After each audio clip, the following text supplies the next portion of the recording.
I want to put families first because I think families are what makes community strong. It is in families that children learn compassion and respect and kindness. And if we want to build a functioning civic society, one where we all feel safe, surely that's where we should begin. We should begin in families. But you know, the most important way to support a family is a job for mom and dad. Because if you're worrying about how you're going to pay your mortgage and put food on the table, you're probably not being the kind of parent you could be. The thing that draws me to public service is the experience with my parents and seeing the difference that they made. My dad spent most of his career as a school counselor.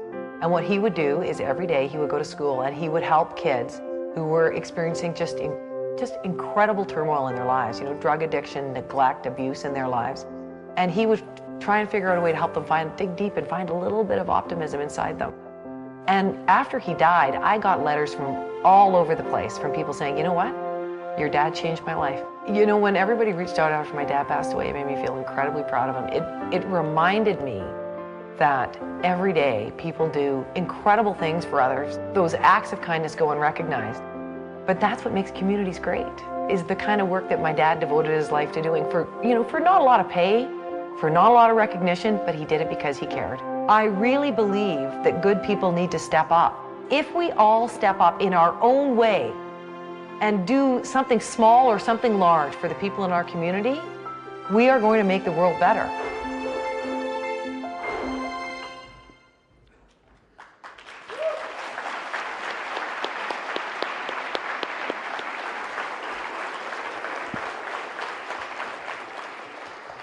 Hi everyone, my name's Brad Bennett.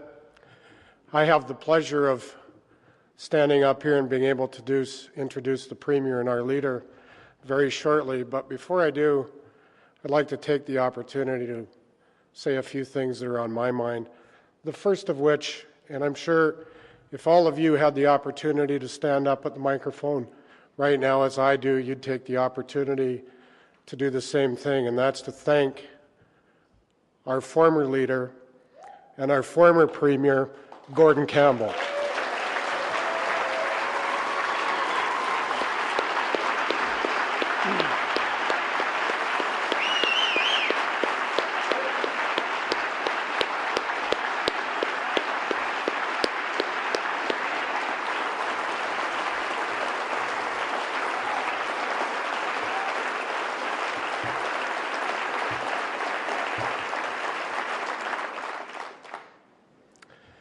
I've had the pleasure and opportunity in my lifetime, in my 53 years, of getting to work with some amazing premiers, some amazing people, and having been related to a couple of them.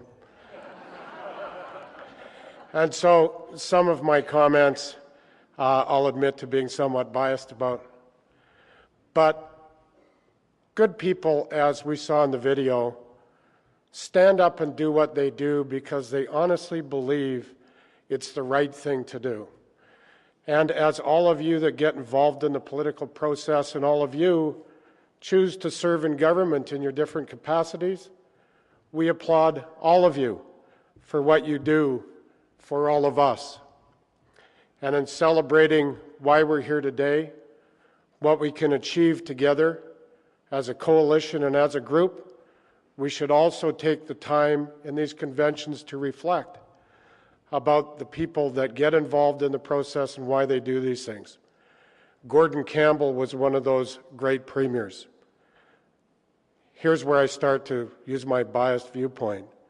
I agree that as life changes, so too does politics. And as W.A.C. Bennett was the right premier for his time, and as W.R. Bennett was the right premier for his time, and as Gordon Campbell was the right leader and the right premier for his time, so too is Christy Clark the right leader and the right premier for our time.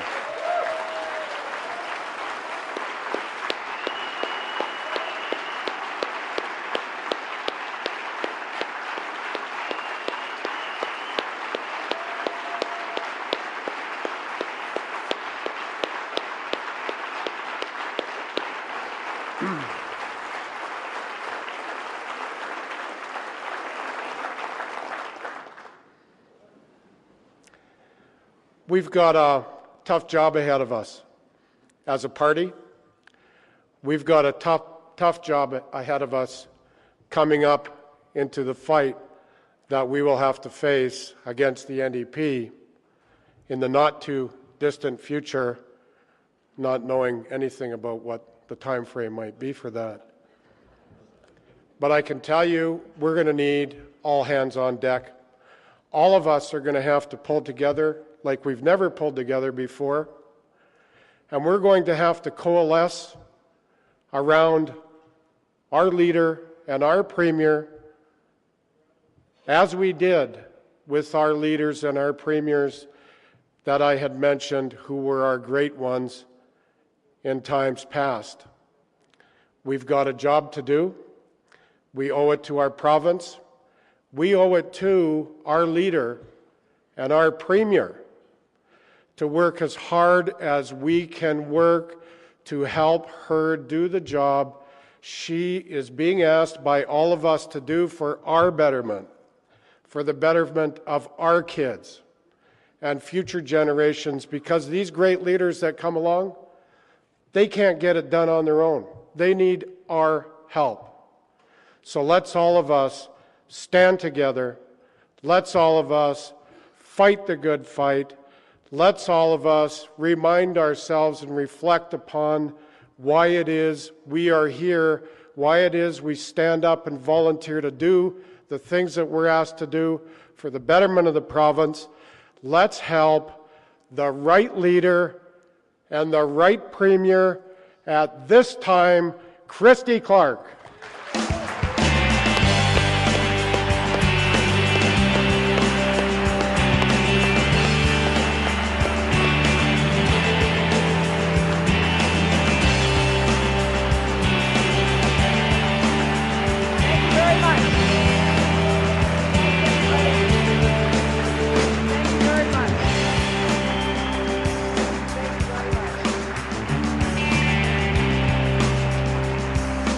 Everybody.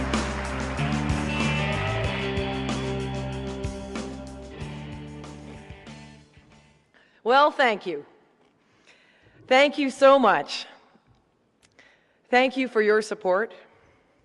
And thank you, as I said to all of you that I was able to speak to at the dinner last night, for your attendance at this convention and your participation in our party. We have over 1,000 people who have come together here today in Penticton because we all want to make a real difference. And times like these are important reminders of why we belong to political parties.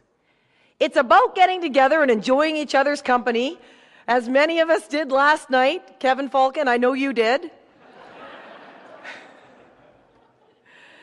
But more importantly, it's about coming together around our shared values and around our common principles, around the things that unite us, the things that bind us together. It's about standing for something. It's about standing up for something.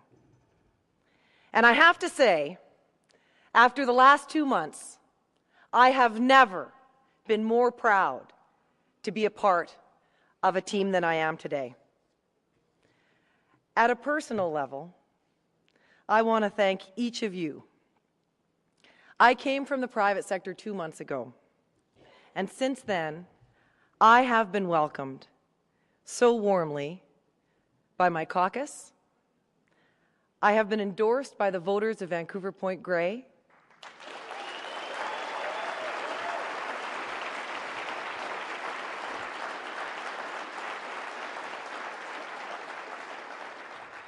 And I feel like I have been warmly embraced by every single one of you here. And no one knows more about our coalition than my friend and my great supporter, Brad Bennett. Brad, thank you for your determined support, for your unswerving dedication to making sure that our coalition is together, and for your belief in what British Columbia can be. Thank you so much.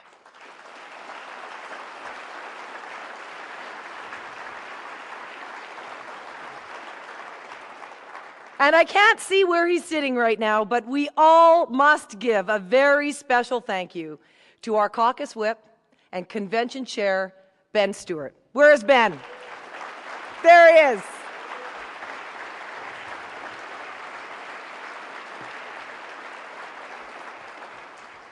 Ben, you have done an absolutely amazing job at this and every other job that all of us have asked you to do. I could not be more grateful. What a great success this convention has been.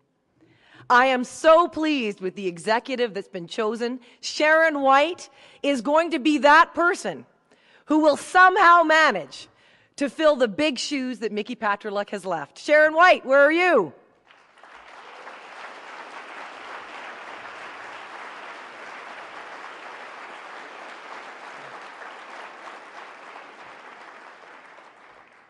And how about those BC Young Liberals? They have raised the bar on competition. Where are they?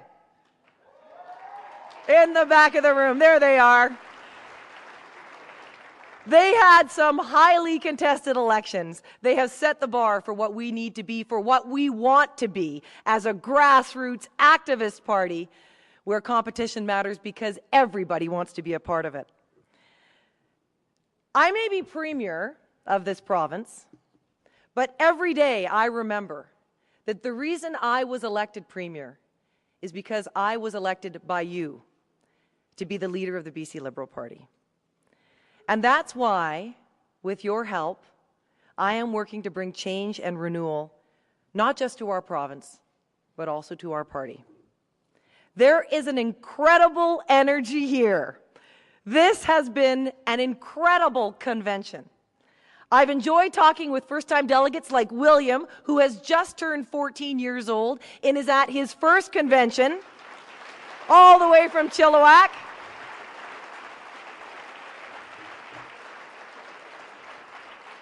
The next Colin Hanson among us, I'm sure.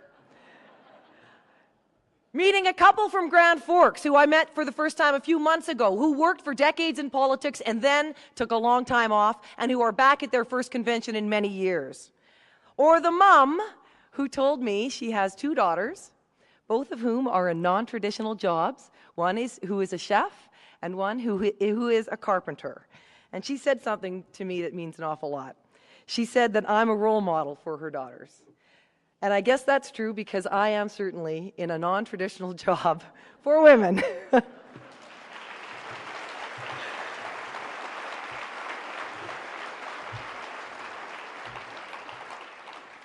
But the listening that we're doing today will not stop here in Penticton because we are just getting started. And I hope that you will stay engaged as we take on the tasks we have before us. First, we need to strengthen the volunteer culture in our party. We have to work to improve the internal decision-making and the democratic processes that make it possible for all of us to have a say. We have to increase the diversity of our party so that when people join the BC Liberals, they see themselves reflected in it at every single level. And most importantly, as I've said throughout this convention, we have to turn this party into an ideas factory for government, a place where the best and the brightest can come forward with what you believe is best for the province. And we need to find ways not just for you to make your voice heard, but for government to listen and for government to act.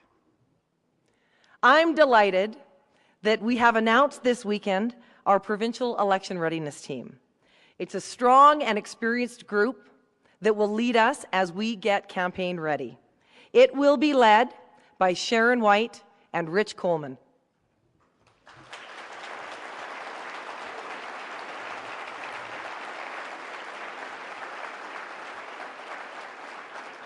I can't think of 2 better people to do that job, and the committee that we've named to back them up is outstanding as well. But I need to be clear with you, to each and every one of us in this room, it will not just be an election readiness committee of 7.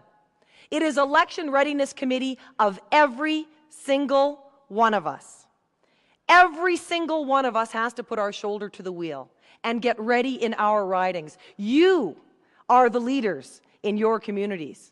You are the election readiness people in your communities. You will be the ones that we are counting on to lead us to victory. Because the NDP is hungry. They are hungry, and they are determined to find their way back into power. And we will need all hands on deck to make sure that they don't get what they want. And I cannot overstate to you enough the importance of making sure that our coalition is strong and united. That's why I'm so pleased to see two recently retired federal members of Parliament who are joining us here today, Jay Hill and Stockwell Day. Thanks, gentlemen, for joining us.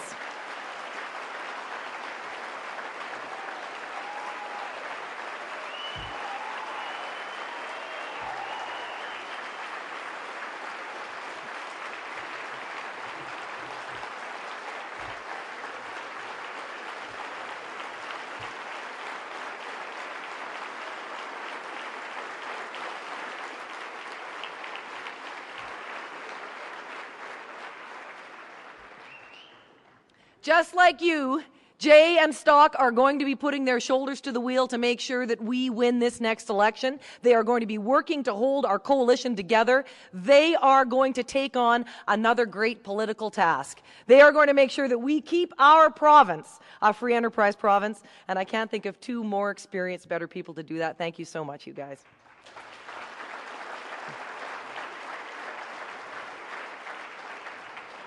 Because the NDP may be divided.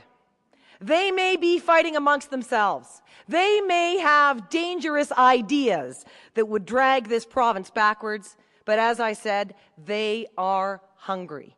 They are hungry for power, and they are determined to beat us. They claim to be offering change. But we all know that the change they offer is really a U-turn backwards. We all know that where they would take us and our province and our economy is straight downhill. And that is not the change that British Columbia wants. Instead, I think they want the kind of change that BC Liberals are offering. It is change that works for families. Families that are as diverse and wonderful as British Columbia. It was time for us to raise the minimum wage. It was time for us to give British Columbians back the free use of parks without parking fees. It was time to restore funding to charities that are the backbone of so many of our towns and communities all across the province.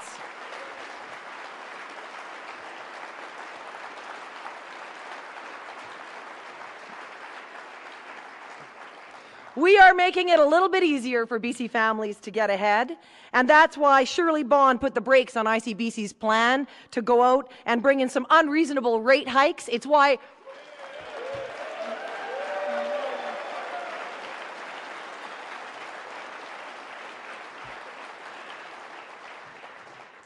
Rich Coleman ordered a BC Hydro rate review and is putting their rate plans under the microscope.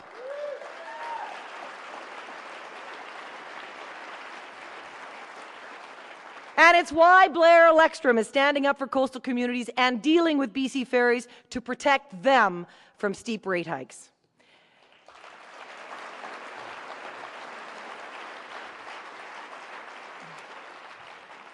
But change for British Columbia also means something longer term. It means focusing on creating good jobs in communities all across the province. That is the best way to help families, and it's the best way to make sure that our communities are growing and thriving, large and small. And we have to put creating good jobs at the center of government. And that's why I created a new ministry that brings together the job creation activities from all across government. But that was only a first step. As Pat Bell said to you this morning, our government will be outlining a bold new plan to attract investment and, most importantly, create the jobs that come with it. Good jobs that will support rural BC, urban BC, and families all across the province. We will send out the signal that British Columbia is open for business.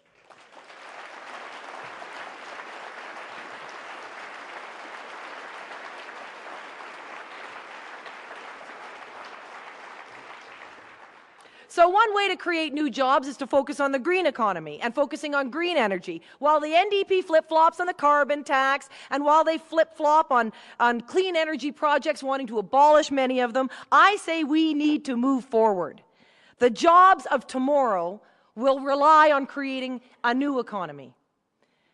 It will also rely on making sure that our education system is as great as it can be. And George Abbott is doing an absolutely spectacular job and accomplishing an unexpected feat by going to BCTF conventions and receiving standing ovations.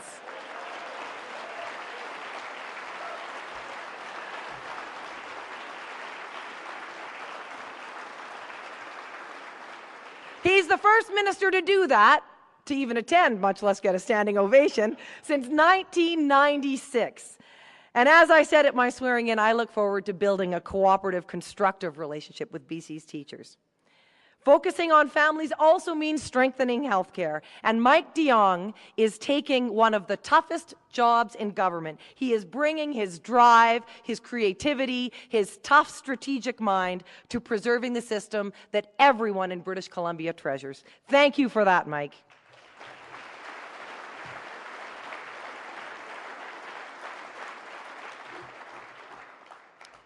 Now let's talk for a second, if we can, about the HST. I am proud of the work that Kevin is doing. He's leading a public engagement process in every corner of the province where he is listening and learning from British Columbians. And over the last month, through the telephone town halls that he and Pat Bell and Blair Lekstrom have done, they have heard from over 200,000 British Columbians. That is the equivalent of selling out Rogers Arena 10 times over. And we are hearing loud and clear from everyone who participates that they want to see their concerns about the HST addressed. We will act. Now, I have acknowledged, as has our caucus and cabinet, the very legitimate concerns about the way that the tax was introduced. And now, after the report of the independent panel that studied the HST, I am more concerned than ever that the HST adds to the financial squeeze that families are feeling. We are looking at the HST through a family lens. And the proof will be in the pudding in terms of how we change the HST to reduce its impact on families. Let me tell you this. We are going to fix the problems in the HST, and we are going to fix it for BC families.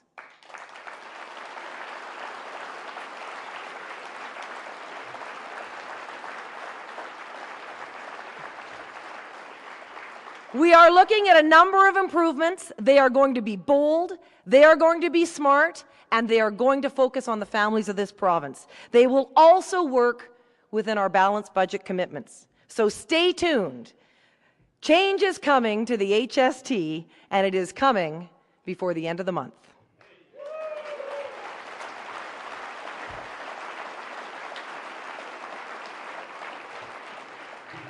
And if there is a lesson to be learned from the HST, what is it?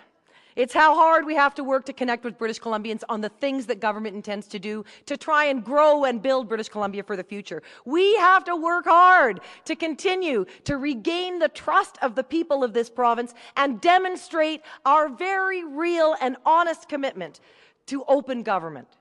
And that's why I've been holding town hall meetings across the province, up in Fort St. John and one out in Richmond.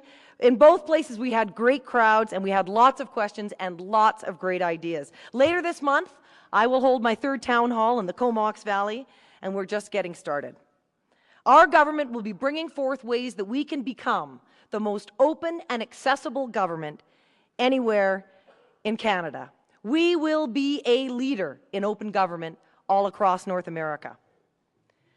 Now, coming out of this weekend, I have to tell you, because conventions are always the highlight of my year. I don't know about you. I was like William, joined a political party at 14 years old, and I've always loved meeting my family at convention. And I feel coming out of this convention even more energized, even more hungry for results. Let us never forget how important this work is. It's important to us, and it's important to British Columbia. Let us not forget how important this coalition is, and how important what we will do is for future generations. We are presenting British Columbians with a crystal clear choice. On the one hand, we want to unite this province while they would divide us. We want to get the best out of every single British Columbian while they would stand in your way. We will be open and inclusive. We will listen.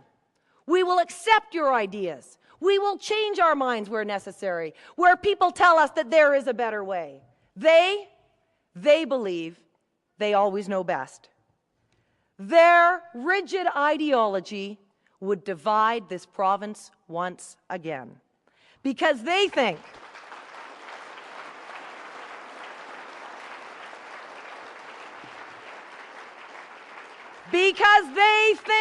that they know best. They think that they should get to decide who wins and who loses. They should get to decide who deserves to be rewarded and who deserves to be punished. That is not the kind of British Columbia that any of us want to live in. We've been there before, and we can't afford to go back. It isn't the kind of British Columbia that we want to leave for our children and grandchildren either. We've been there before, and we don't want them to have to see what it was like. We can build a British Columbia that's different from that, because we remember what the 1990s were like. When they tell us they are going to bring change, we know the British Columbia that they would bring us.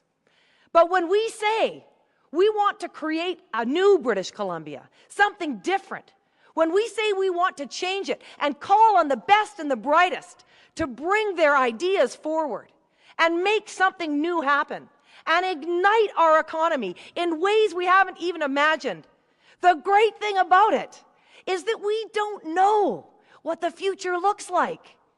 The future can be anything, and it is ours to create. The future is there in our hands. All we have to do is make sure we can preserve what we've done so far, build on it, and make British Columbia better. I believe the future of British Columbia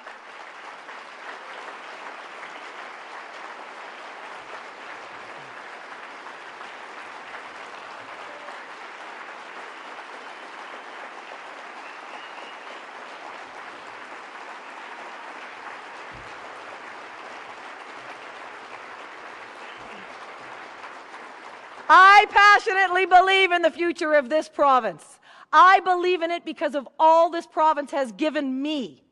I believe in it because I see in the eyes of every single one of you here how much you want for your families.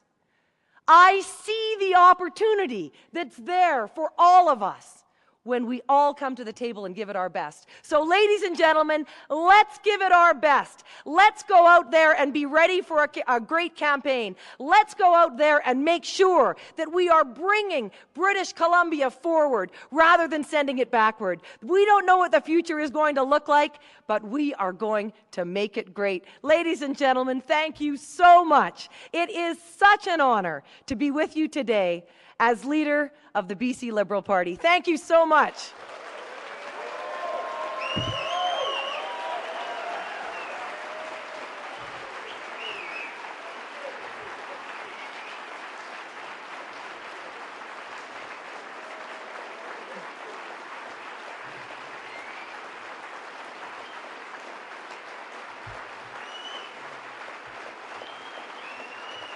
Thank you very much, everybody. Thank you very much.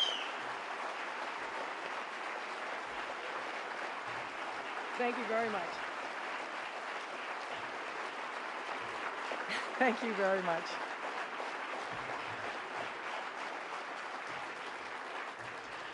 Now, I have one last task. because we are coming to the formal end of our convention, although, of course, as you know, I am hosting a wine reception with the great Okanagan wines coming up just after this. And then we will all be going to dinners all across the city tonight, for those of us who can stay, although this is the formal end of our convention. But before we end, I want to introduce to you the people who I work with, who I am so honored to work with every single day, the leaders in British Columbia who have dedicated so much of their lives to public service. It ain't easy. It ain't easy, but they do it without complaining because they care. So ladies and gentlemen, I would like to ask each of our MLAs to join me up here on stage, and I don't know that you know that I was going to do this, but I'd like to make a point of introducing, Linda, maybe you could start the parade. Ladies and gentlemen, Richmond East, Linda Reid. Kamloops, Mary McNeil from Vancouver Fairview. False Creek. Richard Lee from Burnaby North. John Rustad from the Chaco Lakes. John Yap from Richmond. Kevin Kruger from Kamloops. Kevin Falcon, of course you know, our Minister of Finance. Ida Chong from Victoria Oak Bay. Rob Howard from Richmond. Dave Hare from Surrey Tynehead. Harry Bloy, Burnaby Lougheed. Blair Leckstrom from Peace River. Pat Pym from Peace River. Ron Cantillon from Nanaimo Ladysmith. Eric Foster. Eric, I couldn't remember the name of your riding. Barry Penner, who snuck up behind me from Chilliwack Hope. Mark Dalton from Maple Ridge. Naomi Yamamoto is with us today as well from the North Shore. Colin Hansen from Vancouver, Quilchena, my campaign chairman, as you know. Jane Thornthwaite from North Vancouver. Bill Bennett from the Kootenays. John Less from Chilliwack. Shirley Bond and Pat Bell from the great city of Prince George. And of course, we have the great and talented Ian Black from Port Moody, Westwood. Doug Horn from Port Coquitlam, Westwood. We've got Mary Polak from Langley. Stephanie Kidu, also from Surrey. Don McRae, our Agriculture Minister from the beautiful Comox Valley.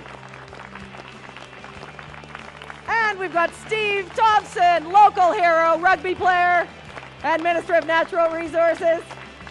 We've also got our campaign co-chair, Rich Coleman from Fort Langley Aldergrove. John Slater from the Southern Interior. Margaret McDermott, my MLA, from Vancouver Fairview. And John Van Dongen, an extraordinary agriculture minister from Abbotsford. Ben Stewart, our caucus whip from the beautiful Okanagan. Norm Letnick, very talented man, also from Kelowna Lake Country. We've also got Murray Cole from Saanich North in the Islands. And, don't boo, Gordy Hode, South Surrey, White Rock. Last but not least, ladies and gentlemen, the Minister of Health, Mr. Michael DeYoung. Ladies and gentlemen, your BC Liberal Caucus, what a team!